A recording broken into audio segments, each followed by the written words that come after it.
नमिता शर्मा, तुसी देख रहे हो क्रिएटिव न्यूज़ पंजाबी।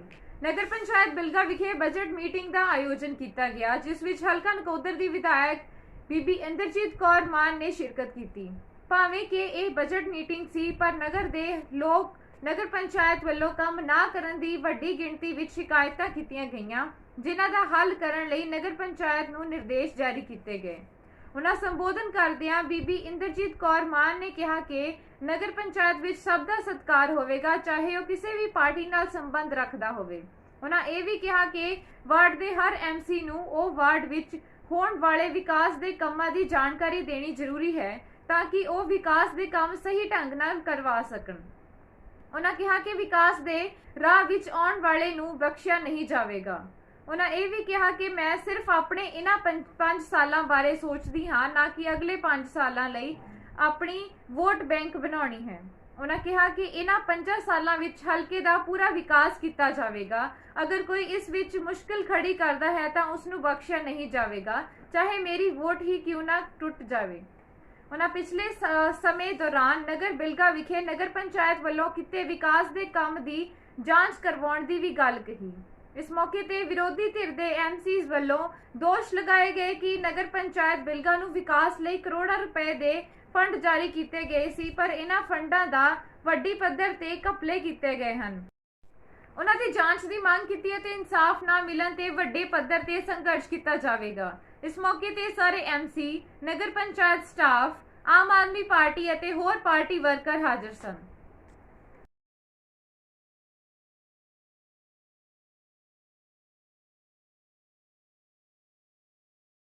कि सरकार जो साढ़े हल्के के MLA सरकार जो बीबी इंद्रजीत कौर मान जी आए आ, असीं उन्हां दा जी आया आखदे हाँ। उन्हां दे नाल उन्हां दी टीम जिन्ने भी वर्कर आए आ, दर्जा बदर्जा अहुदेदार और साड़ी कौंसल के प्रधान साहब और MC साहिबान और साढ़े जिन्ने भी पिंड के पतवंते सज्जन आए हैं, सारिਆਂ ਨੂੰ जी आया आखते हाँ ਅਤੇ ਧੰਨਵਾਦ ਕਰਦੇ हाँ। काफ़ी टाइम तो वेट कर रहे थे बीबी जी की भी MLA बने आ साढ़े इत्थे हाउस में आउणगे और ऑफिशियल जो भी काम है लोगों की समस्या आ उन्होंने बारे लोग अपनी जाणू कराउणगे ਅਤੇ उन्हों का यह हल कराउंदे जिन्ना भी सरकार दे विच हैगे आ योगदान वध तो वध इस नगर लई करनगे। जिन्नियां भी मुश्किलां हन पिंड दीयां समय समय ते सरकारां करदियां रहिंदियां हन। जिन्नियां भी समस्या काफ़ी टाइम तो इत्थे हैगियां आ, चाहे वह फैरनी ला लो, चाहे हॉस्पिटल का ला लो, चाहे एजुकेशन का ला लो, जिहड़ियां मुੱਢਲੀ समस्या हैं वो इन्होंने असीं रिक्वेस्ट करते हैं, बेनती करते हैं पहल के आधार पर क्यों जे ये किया जाए। असीं जो MLA बने आ ये सारे हल्के के MLA आ, असीं पार्टी वाइज उपर उठ के असीं इन्हां नूं भरोसा दिंदे आ। ये जिन्ना भी हैगा असीं वध तो वध इन्हां दे नाल रह के योगदान पा के ते असीं पिंड दे विकास लई नगर लई हरेक तरह असीं तैयार हाँ। वाहिगुरू जी का खालसा, श्री वाहिगुरू जी की फतेह। जिवें बहुत बड़ा वक्फा पंजाब के दूसरी पार्टी में दिता, तुसीं हलका नकोदर की नुमाइंदगी करदे हो। पिंड दीयां बहुत वड्डियां समस्या विचों जो सब नूं वड्डी समस्या हैगी आ रिंग रोड। ये रिंग रोड की समस्या के नाल बाकी सारियां जिहड़ियां एजुकेशन ते हैगियां वो तुहाडे सारियां जाणू ये सारी आस है। तो कौंसल के सारे सारे पार्टियां के इतने इस वे MC और बड़े 5 साल का समा हो जा रहा, थोड़े समय बाद इलेक्शन आ जानी है। असीं बड़ा रल मिल के सारे पिंड के कौंसलर ने हर वार्ड के जिन्ना काम हो सकता है एक करवा और सारी टीम जी दफ्तर की बधाई की पात्र है। जे गल करिए नकोदर इंप्रूवमेंट बनाया और बड़े कस्बियां की पिलगे की जी सफाई है वो अजे तक भी अव्वल दर्जे में रिकॉर्ड नहीं कर रही। ये चीज़ में मतलब साढ़े सफाई कर्मचारियों जो साढ़े दफ्तरी अमला उन्होंने ये शाबाशी बड़ी आस है कि आस लगता है कि जे रिंग रोड का मसला तुम 5 साल की टनोर में कर दोगे तो मैंने लगता भी शायद होर किसी ने मन को मंगनी ला के उस तो बाद इट्टा वगैरह सब कुछ कई बार पूछा गया वो जी JE को पता जी वो जी ठेकेदार को पता जी वो जी असीं करवाने जी वो जी करने ये सानू जवाब तो कोई जवाब नहीं मिलता। एक रस्ते के उत्ते भाजी इन्हों का भी नहीं रस्ता जाता था, उत्ते इट्टां पईयां चक के लै गए। कौन चक के ले तो हो रहा ਇਹ ਮੌਸਮ ਰੋਡ ਤੇ ਆ, ਉਹਦੀ ਅੱਧੀ ਗੈਲ ਬਣ ਗਈ ਆ, ਅੱਧੀ ਛੱਡ ਦਿੱਤੀ ਗਈ ਆ। ਐਸਾ ਨੋਟ ਕਰੋ ਜੀ, ਇੱਕ ਨੋਟ ਕਰਵਾਇਆ ਜਿਹੜੇ ਇਹ ਹੈਗਾ ਐਸਟੀਮੇਟ ਬਣਾ ਦਿਓ ਆਪਣੇ ਗਰੀਬਾਂ ਨੂੰ ਆਪਣੇ ਐਸਟੀਮੇਟ ਵੀ ਬਣਾ ਦਿਓ ਤੇ ਜਿਹੜਾ ਪਹਿਲਾਂ ਸਟਾਰਟ ਕਰਕੇ ਰੋਕਿਆ ਉਹਦਾ ਕਾਰਨ ਦੱਸੋ। ਨੋਟ ਕਰੋ ਕਿਹੜਾ ਇੱਕ ਜੀ ਜਿਹੜੇ ਗਰੀਬਾਂ ਨੂੰ ਜਿਹੜਾ ਮਕਾਨ ਬਣ ਗਿਆ ਜੀ, ਉਹਨਾਂ ਨੂੰ ਇੱਥੋਂ ਆਇਆਂ ਨੂੰ ਇਹ ਮੋੜ ਦਿੱਤਾ ਜਾਂਦਾ ਵੀ ਆਹ ਤੁਸੀਂ ਹੁਣ ਜੀ ਰੰਗ ਕਰਾਓ ਜੀ, ਆਹ ਇਹਨੂੰ ਦਰਵਾਜ਼ੇ ਲਵਾਓ ਜੀ, ਇੱਦਾਂ ਕਰੋ। ਇੱਦਾਂ ਵੀ ਦੱਸ ਰਹੇ ਕਿ ਪ੍ਰੋਪਰ ਜਦੋਂ ਉਹਨਾਂ ਨੇ ਪਹਿਲਾਂ ਮਕਾਨ ਸਟਾਰਟ ਕਰਵਾਇਆ, ਉਹਨਾਂ ਨੇ ਇਹ ਕਿਹਾ ਵੀ ਸਾਡੇ ਕੋਲ ਪੈਸਾ ਹੈਗਾ ਆ, ਤੁਸੀਂ ਮਕਾਨ ਬਣਾਓ। ਜਦੋਂ ਉਹਨਾਂ ਨੇ ਮਕਾਨ ਢਾਹ ਲਿਆ, ਉਸ ਤੋਂ ਬਾਅਦ ਕਹਿੰਦੇ ਸਾਨੂੰ ਇਹ ਪ੍ਰੋਸੀਜਰ ਵਾਈਜ਼ ਪੈਸਾ ਆਊਗਾ। ਜਦੋਂ ਪ੍ਰੋਸੀਜਰ ਵਾਈਜ਼ ਵੀ ਕਹਿ ਕੇ ਪੈਸਾ ਜਿਹੜੇ ਕਿ ਇੱਥੋਂ ਨੁਮਾਇੰਦਿਆਂ ਨੇ ਪਵਾਇਆ, ਨਹੀਂ ਤਾਂ ਇੱਥੇ ਕਿਸੇ ਆਮ ਬੰਦੇ ਦੀ ਸੁਣਵਾਈ ਹੈ ਨਹੀਂ। ਪਹਿਲੀ ਨੰਬਰ ਗੱਲ ਤਾਂ ਇਹ ਕਿਸੇ ਵੀ ਆਮ ਬੰਦੇ ਦੀ ਸੁਣਵਾਈ ਨਹੀਂ ਕਿ ਉਹ ਦਫ਼ਤਰ ਬੰਦੇ ਨੂੰ ਬਾਹਰ ਮੋੜ ਦਿੰਦੇ। ਮੈਡਮ ਦੀ ਪਾਲਿਸੀ ਆ, ਚਾਰ ਕਿਸ਼ਤਾਂ 'ਚ ਪੈਸੇ ਪਾਓ। ਸਾਡੇ ਕੋਲੇ 28 ਕੇਸ ਨੇ, 28 ਦੇ 28 ਨੂੰ ਪੈਸੇ ਪੈ ਚੁੱਕੇ ਨੇ। ਕੋਈ ਮਤਲਬ ਇਹ 'ਚ ਇਹ ਆ ਵੀ ਜੇ ਨੀਆਂ ਕਰੂਗਾ ਬੰਦਾ, ਉਹਨੂੰ ਉਨੀ ਕਿਸ਼ਤ ਲੈਂਟਰ ਲੈਵਲ ਤੇ ਉਨੀ ਲੈਂਟਰ ਪਾਉਂਦਾ। ਇੱਕ ਵੀ ਬੰਦਾ ਇਹੋ ਜਿਹਾ ਨਹੀਂ ਹੈ, ਇਹ ਦੱਸ ਦੇਣ ਕਿਹੜੇ ਬੰਦੇ ਦੇ ਪੈਸੇ ਨਹੀਂ ਤਾਂ ਮੈਂ ਫਾਈਲਾਂ ਹੋਣੀ ਮੰਗਾ ਲੈਂਦਾ। ਇੱਕ ਤਾਂ ਜੀ ਕੱਲੇ ਚੈਨ ਕੀਤੇ ਹੱਲੇ ਤੁਸੀਂ। ਹਾਂ, ਇੱਕ ਦੇ ਗੱਲ ਕੀਤੇ ਆ, ਤੁਹਾਡਾ ਮੈਨੂੰ ਪਤਾ ਸੀ ਆਉਣਾ ਆ ਜਿਹੜੇ ਮਾਰਕੇ ਤਾਂ ਉਹ ਗੱਲ ਚ ਕੀਤੀ। ਗੱਲ ਤੋਂ ਉਹਦਾ ਮਸਲਾ ਕੋ ਹੋਰ ਉਹਦਾ 1 ਸਾਲ ਹੋ ਗਿਆ ਜੀ। ਹਾਂ, ਨਹੀਂ ਉਹਦਾ ਕੰਮ ਕੋਈ ਮੋਟੀ ਕਮੇਟੀ ਹਾਂ ਜੀ, ਆਉਣ ਪੰਚਾਇਤ ਨੇ ਦਿੱਤੀ ਸੀ। ਉਹਦੇ ਨਾਲ ਲੱਗਦੀ ਜਿਹੜੀ ਜ਼ਮੀਨ ਹੈ ਉਹ ਪਾਰਕ ਵਾਸਤੇ ਦਿੱਤੀ ਸੀ, ਜਿਹੜੀ ਉਹਦੇ ਨਾਲ ਲੱਗਦੀ ਪੰਚਾਇਤ ਦੀ ਜ਼ਮੀਨ ਹੈ ਉਹ ਪਿੱਟਾਂ ਵਾਸਤੇ ਦਿੱਤੀ ਸੀ। ਸਰਕਾਰ ਵੱਲੋਂ ਸਵੱਛ ਭਾਰਤ ਮਿਸ਼ਨ ਦੇ ਤਹਿਤ ਪਿੱਟਾਂ ਜਿਹੜੀਆਂ ਬਣੀਆਂ ਉਹਦੇ ਤੇ ਸ਼ੈੱਡ ਪਈ ਸੀ, ਠੀਕ ਨਹੀਂ। ਉਦੋਂ ਇਹਨਾਂ ਨੇ ਕੌਂਸਲਰ ਨੇ ਖੁਦ ਆਪਣੇ ਕੋਲ ਖੜ ਕੇ ਸਾਰਾ ਕੁਝ ਉੱਥੇ ਬਣਵਾਇਆ। ਕਿੰਨਾ ਪੈਸਾ ਖਰਚ ਕੀਤਾ? ਹਾਂਜੀ, ਕਿੰਨਾ ਪੈਸਾ ਲੱਗਾ? ਉਹ ਪੈਸੇ ਦਾ ਨਹੀਂ ਮੋੜਦਾ। ਨਹੀਂ ਪੈਸਾ ਜਿਹੜੇ ਪਿੱਟ ਬਣੇ ਆ ਹਾਂਜੀ, ਨਹੀਂ ਪਿੰਡ ਦੇ ਪੈਸੇ ਸਰਕਾਰ ਦੇ ਲੱਗੇ।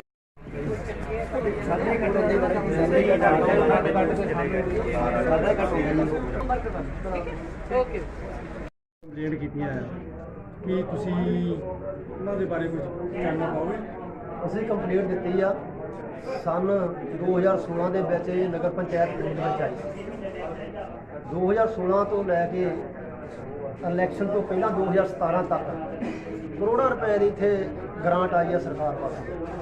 2017 ਦੇ ਵਿੱਚ ਇਲੈਕਸ਼ਨ ਹੋਈ ਆ ਤੇ ਇੱਥੇ ਨਗਰ ਕਮੇਟੀ ਹੋਣ ਦੇ ਵਿੱਚ ਆਈ।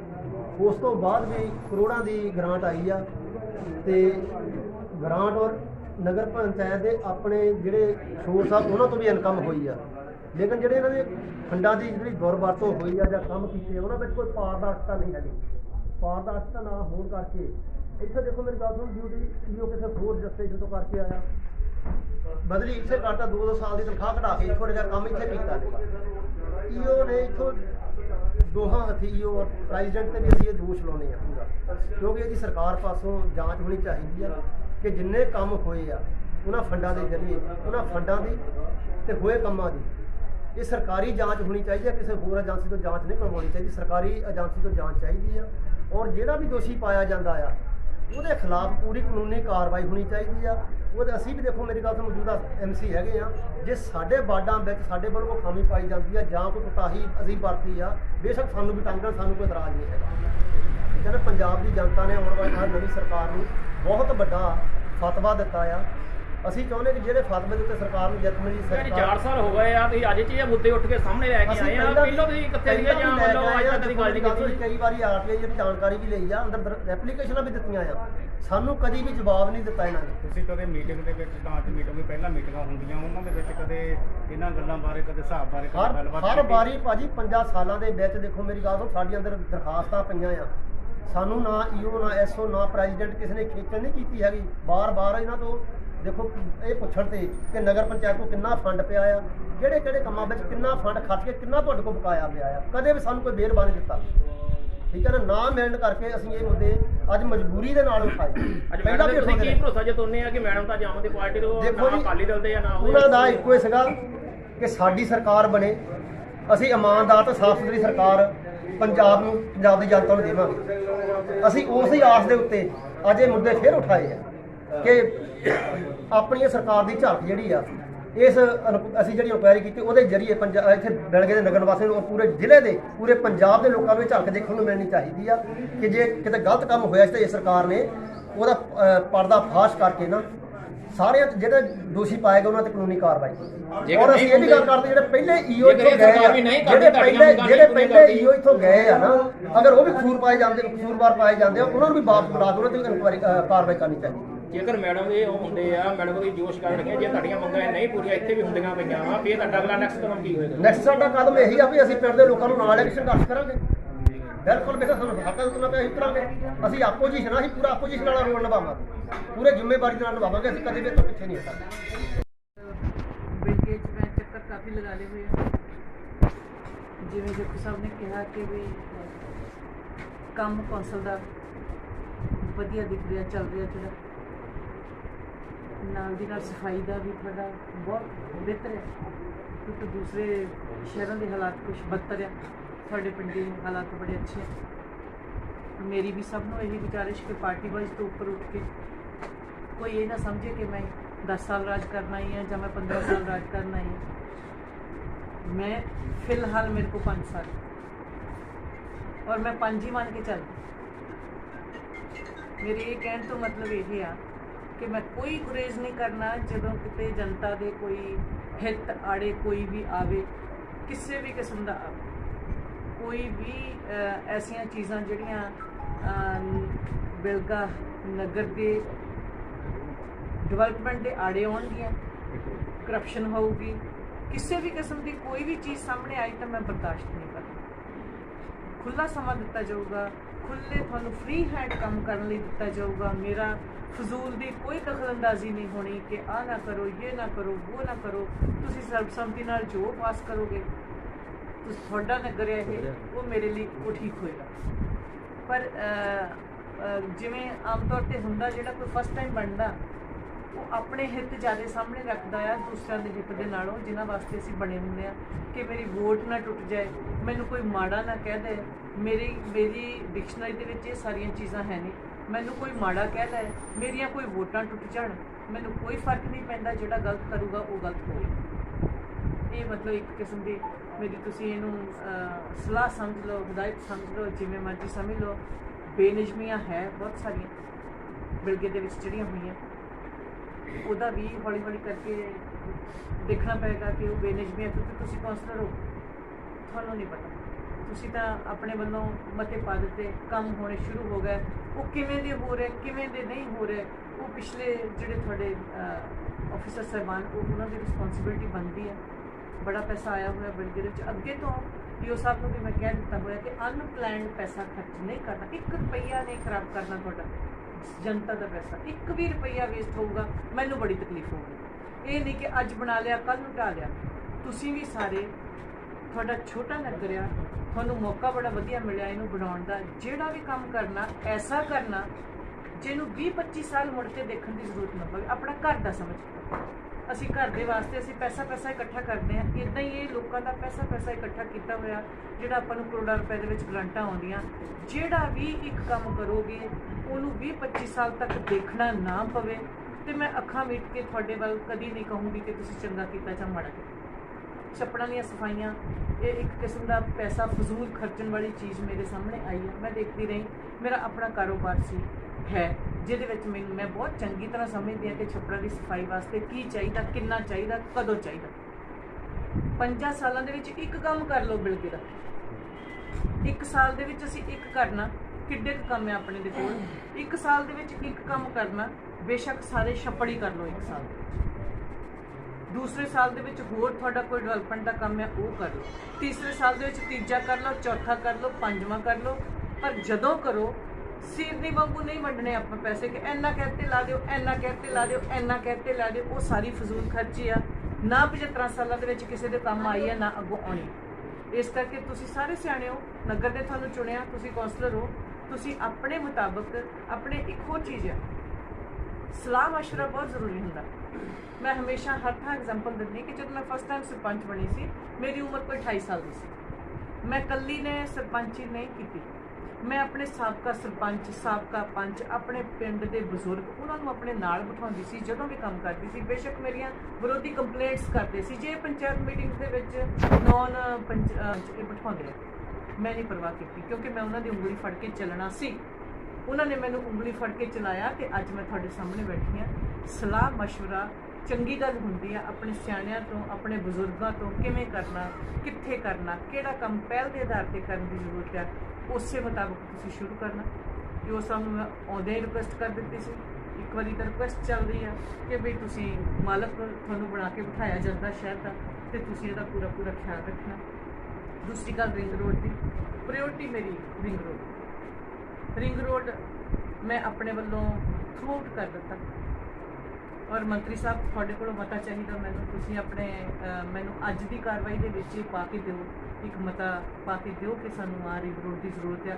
ਉਹ ਮੈਂ ਡਾਇਰੈਕਟ ਬਾਈ ਹੈਂਡ ਮੰਤਰੀ ਸਾਹਿਬ ਕੋਲ ਲੈ ਕੇ ਜਾਊਂਗੀ। ਵੈਸੇ ਮੈਂ ਪ੍ਰੋਪਰ ਚੈਨਲ ਇਹਨੂੰ ਥਰੂ ਆਊਟ ਕਰ ਦਿੱਤਾ, ਆਪਣੇ PWD ਨੂੰ ਕਹਿ ਦਿੱਤਾ ਕਿ ਤੁਸੀਂ ਰਿੰਗ ਰੋਡ ਦੀ ਪਲੈਨਿੰਗ ਸਟਾਰਟ ਕਰ ਦਿਓ, ਕਿੱਥੋਂ ਜ਼ਮੀਨ ਅਕਵਾਇਰ ਹੋਣੀ, ਕਿੰਨੀ ਹੋਣੀ ਆ, ਕਿੱਡੀ ਦੂਰ ਤੋਂ ਤੁਹਾਡਾ ਰਿੰਗ ਰੋਡ ਜਿਹੜਾ ਕੰਪਲੀਟ ਹੁੰਦਾ, ਕਿਹੜੀਆਂ ਉਹਨਾਂ ਦੀਆਂ ਸਾਰੀਆਂ ਉਹ ਆਪਣਾ ਕੰਮ ਉਹਨਾਂ ਨੇ ਮੇ ਵੀ ਸਟਾਰਟ ਕਰ ਦਿੱਤਾ ਹੋਣਾ। ਹੁਣ ਕਣਕਾਂ ਵੱਢੀਆਂ ਗਈਆਂ, ਜ਼ਮੀਨ ਦੇ ਹਿਸਾਬ ਕਿਤਾਬ ਲਾਏ ਜਾਣਗੇ, ਉਹਦਾ ਐਸਟੀਮੇਟ ਲਾਏ ਜਾਣਗੇ, ਡਿਜ਼ਾਈਨ ਤਿਆਰ ਹੋਣਗੇ। ਆਪਾਂ ਬੜੀ ਜਲਦੀ ਬਲਕਿ ਨੂੰ ਖੁਸ਼ਖਬਰੀ ਦੇਵਾਂਗੇ ਕਿ ਜੀ ਤੁਹਾਡਾ ਰਿੰਗ ਰੋਡ ਜੀ ਪਾਸ ਹੋਗਾ। ਬੋਲੇ ਸੋ ਨਿਹਾਲ। ਇਹ ਮੇਰੀ ਪ੍ਰਾਇੋਰਟੀ ਆ, ਮਿਹਨਤ ਕਰਨਾ ਤੁਹਾਡੀ ਪ੍ਰਾਇੋਰਟੀ। ਜਿੱਥੇ ਮੇਰੀ ਮਿਹਨਤ ਦੀ ਜ਼ਰੂਰਤ ਹੋਊਗੀ ਮੇਰਾ 24/7 ਤੁਹਾਡੇ ਵਾਸਤੇ ਹੈ। ਜਦੋਂ ਜ਼ਰੂਰਤ ਹੋਵੇ, ਜਿੱਥੇ ਜ਼ਰੂਰਤ ਹੋਵੇ, ਸਾਂਝੇ ਕੰਮ ਲਈ ਮੈਨੂੰ ਜਦੋਂ ਬੁਲਾਓ ਜੀ। ਅੱਜ ਲਈ ਤੁਹਾਡਾ ਸ਼ੁਕਰੀਆ, ਬਹੁਤ ਧੰਨਵਾਦ। ਤੁਸੀਂ ਬੜੀ ਨਿੱਘੀ ਜੀ ਆਇਆ ਕਹੀ ਆ, ਉਹਦੇ ਲਈ ਸ਼ੁਕਰੀਆ ਔਰ ਕਾਰਵਾਈ ਸ਼ੁਰੂ ਕਰੀ।